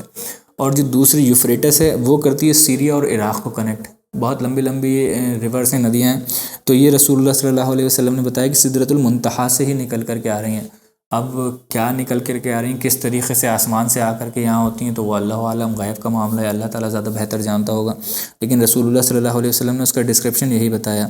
اس کے بعد رسول اللہ صلی اللہ علیہ وسلم نے وہاں پر جبرائیل علیہ السلام کو اپنی اوریجنل فارم میں دیکھا۔ اب جبرائیل علیہ السلام جو تھے اپنی اوریجنل فارم میں آ گئے، ابھی تک تو کسی اور فارم میں تھے، لیکن اب یہاں پہنچ کر کے جبرائیل علیہ السلام جو تھے اپنی اوریجنل فارم میں آ گئے۔ اوریجنل فارم میں آنے کا ڈسکرپشن رسول اللہ صلی اللہ علیہ وسلم نے بتایا، 2 الگ الگ حدیثوں سے ہمیں ملتا ہے کہ جبرائیل علیہ السلام کی جو تھے 600 سے زیادہ پر تھے، لگ بھگ 600 یا 600 سے زیادہ پر تھے۔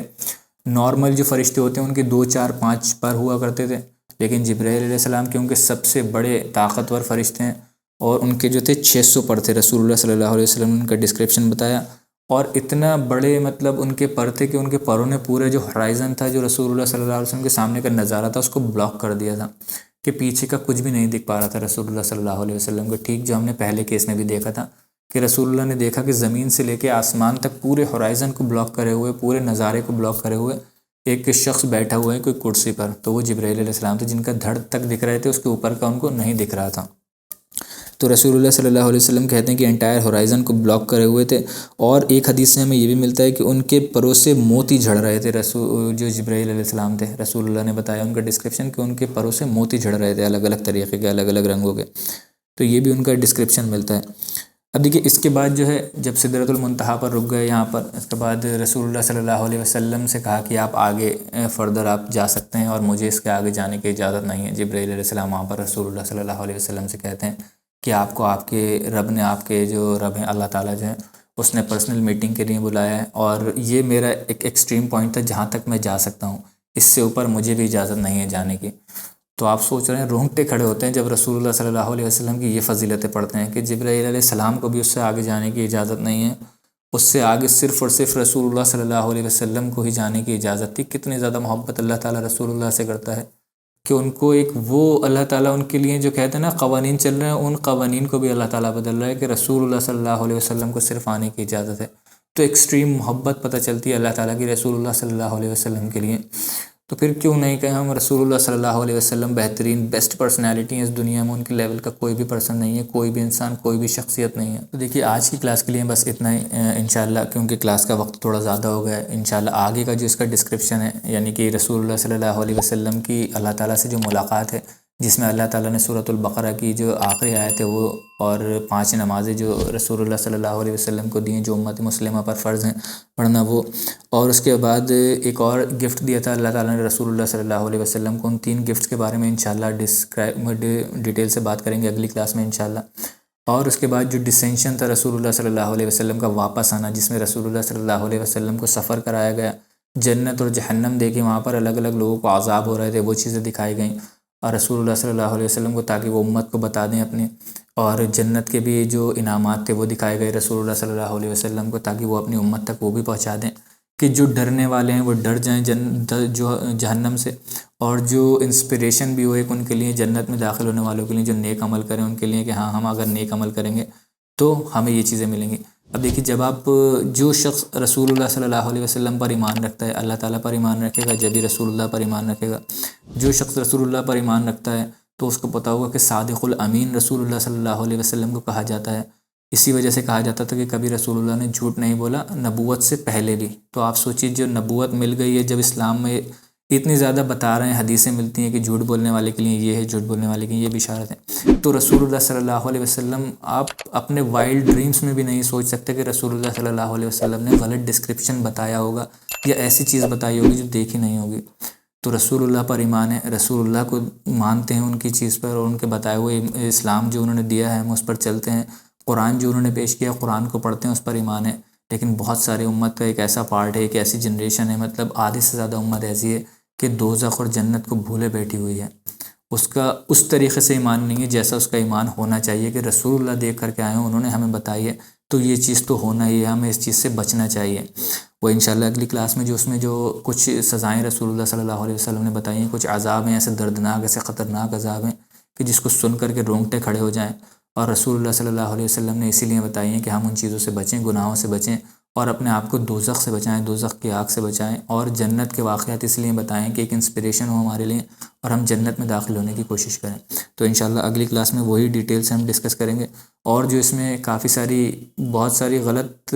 چیزیں ہیں جو کہ تصورات ہیں لوگوں کے ذہن میں، بہت زیادہ ڈیٹیل میں تو میں اس کے بارے میں بات نہیں کروں گا، لیکن ایک بہت ہی غلط تصور ہے اس واقعے کو لے کر کے لوگوں کے اندر، انشاءاللہ اس کو ہم ڈیٹیل سے ڈسکس کریں گے اگلی کلاس میں۔ آج کی کلاس کے لیے اتنا ہی۔ اللہ تعالیٰ سے دعا ہے اس میں جو بھی کمیاں، جو بھی غلطیاں بحیثیت انسان مجھ سے ہو گئی ہوں، اللہ تعالیٰ وہ ہمارے دلوں سے معاف عطا فرمائے۔ اللہ تعالیٰ مجھے کہنے سے زیادہ آپ کو سننے سے زیادہ عمل کرنے کی توفیق عطا فرمائے۔ سبحانک اللہم و بحمدک، اشہد ان لا الہ الا انت، استغفرک و اتوب الیک، وما علینا الا البلاغ المبین۔ جزاکم اللہ خیرا و احسن الجزاء۔